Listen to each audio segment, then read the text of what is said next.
बोल जयकारा बोल मेरी श्री गुरु महाराज की जय। सौभाग्यशाली गुरुमुख हो।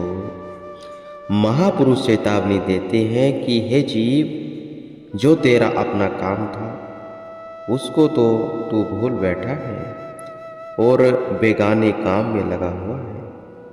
तू इतना लोभ और मोह माया के अधीन हो चुका है कि कुदरत की तरफ से जो तुझे गिनती के श्वास मिले हैं, इंसान कहे कि मैं अपनी अकल व बुद्धि से श्वासों को वापस ले आऊं, यह उसके बलबूते की बात नहीं है।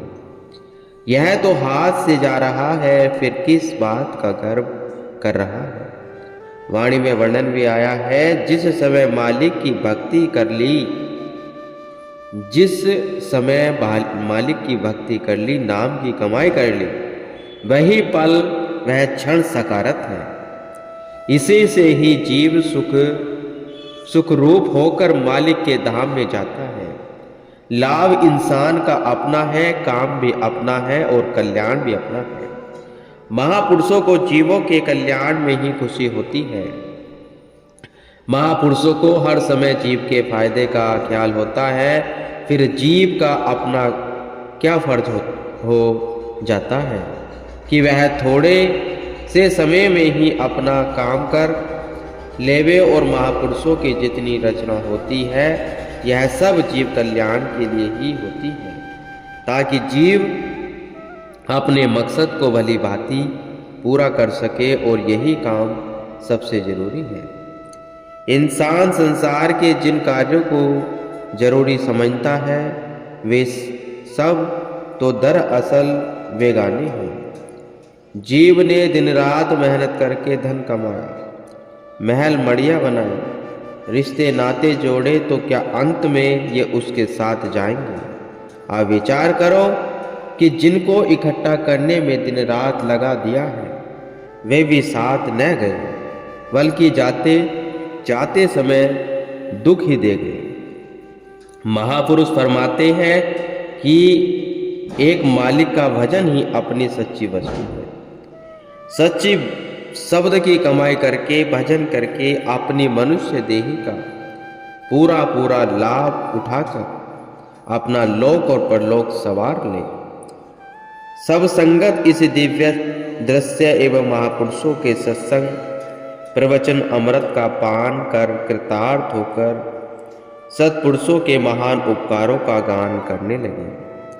श्री परमहंस अद्वैत मंदिर के आसपास तथा मार्ग में बने हुए बगीचों के फूलों की महक स्वयं ही मन मस्तिष्क में सुगंध भर देती है। उस सुगंधित वातावरण में ही श्री परमहंस महान विभूतियों का दर्शन ध्यान करते हुए श्री आरती पूजा में सुरती आत्म विभोर होकर आंतरिक आह्लाद में झूमने लगती है।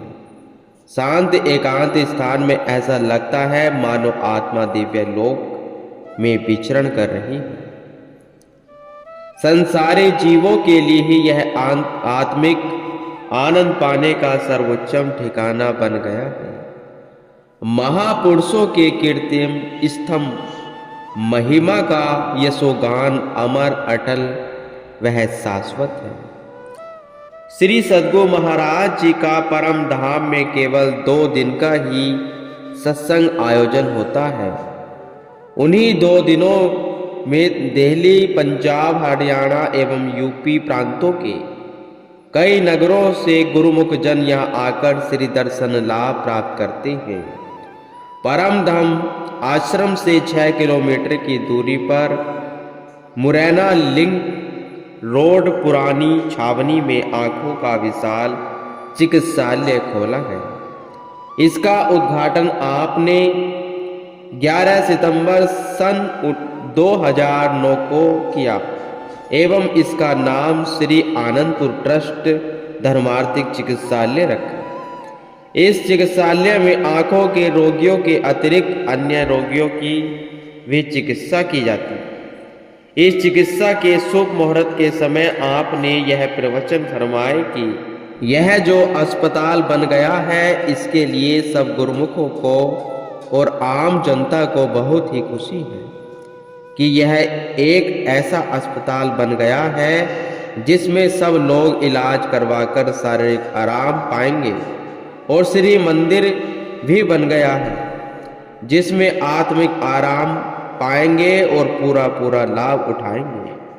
महापुरुषों को भी इस बात की बहुत खुशी है कि जनता के लिए यह सुखदायी अस्पताल बना है। ग्वालियर जैसे शहर में ऐसा अस्पताल बन जाना बहुत ही खुशी की बात है। इसके लिए सब गुरुमुखों को बहुत बहुत बधाई हो।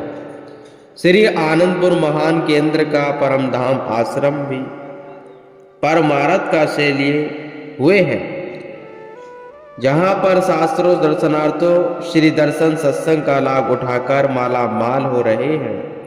वे महाप्रभु जी के इस निस्वार्थ परोपकार के लिए कृतार्थ हैं। महापुरुषों का मिशन केवल धरती को वसाना ही नहीं होता, अपितु पग पग पर सेवकों को पथ विचलित होने से बचाना होता है। सदा सावधान एवं सतर्क रहने के लिए सत्मार्ग सुझाना होता है। अपनी अलौकिक लीला दर्शाकर उन्हें आत्मिकता की ऊंचाइयों तक पहुंचाना होता है। आप समय समय पर गुरुमुखों को कर्तव्य बोध करवाने हेतु ऐसे समागम रच देते हैं। आपने एक बार रात्रि समय एक भक्त जी को ग्वालियर से मुरैना भेजा और कहा कि वहाँ महात्मा अनंत श्रद्धानंद जी से जाकर कहो दो कि 50-60 गुरुमुखों के नाश्ते का प्रबंध करें। उन दिनों फोन की सुविधा नहीं थी। यह आश्रम उस समय सुनसान स्थान पर था, न कोई फोन की सुविधा नहीं थी। यह आश्रम उस समय सुनसान स्थान पर न कोई पास में दुकान, न मकान और न महात्मा जी के पास कोई उस समय सेवादार थे। भोजन सामग्री लाने के लिए दुकानें बहुत दूर थी। महात्मा जी श्री आज्ञा सुनते ही रात्रि के लगभग 1 बजे नगर की ओर चल दिए। मार्ग में सोचने लगे कि इस समय मेरा आश्रम से बाहर निकलना उचित है या अनुचित है। इस समय मुझे सामान कहाँ से मिलेगा? कोई चोर डाकू रास्ते में मिल गया तो मेरा काम ही तमाम हो जाएगा। अंत प्रेरणा ने झंझोर कर रख दिया कि गुरु शब्दों रखवारे चाहो कि चह गिरद हमारे। यह विचार दृढ़ हो गया कि मेरे श्री गुरु महाराज जी सर्व समर्थ है। नाम शब्द का सुमरण करते हुए वे 3 बजे नगर में पहुंच गए। आगे आटा चक्की की दुकान पर दरवाजा खुला हुआ पाया। उन्होंने थोड़ा अंदर होकर आवाज लगाई तो चक्की वाला अकर उठा और घबरा गया। कहने लगा कि दुकान का दरवाजा कैसे खुल गया है? कौन है? महात्मा जी ने कहा, घबराओ नहीं, मुझे अभी इस समय आटा चाहिए।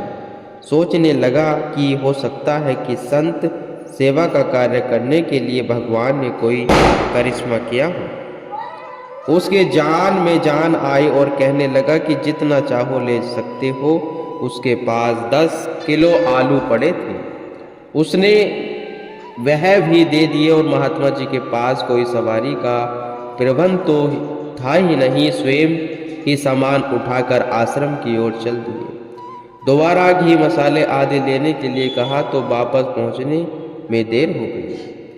महापुरुषों की प्रातः लगभग 7 बजे मुरैना पहुंच गए और आधे घंटे पश्चात बस और पिकअप भी पहुंच गई। गुरुमुख सवारियों से उतारकर आंगन में बैठ गए और अपने कमरे से बाहर आकर देखा कि सब खाली बैठे हुए परस्पर बातें कर रहे थे कि एक कमरे की पुनर्निर्माण करने के लिए उसका मतलब छोटी छोटी ढेरियों में पड़ा था। कुछ गुरुमुखों को उसे एक जगह इकट्ठा करने का आदेश दिया और कुछ गुरुमुखों को साथ लेकर लंगर बनाने वाले स्थान की ओर चल दिए। वहां पर आलू, आटा और लकड़ियां देखकर फरमाया कि रोटी बनाने की सेवा शुरू करो। आप समझ रहे थे कि महात्मा जी को देर रात्रि को संदेश मिलने के कारण अभी तक समानिकित नहीं हो पाया। कुछ गुरुमुख आटा गूंदकर रोटी बनाने में लग गए और कुछ गुरुमुखों ने आपके आदेश अनुसार पानी में आलू उबालने रख दिए।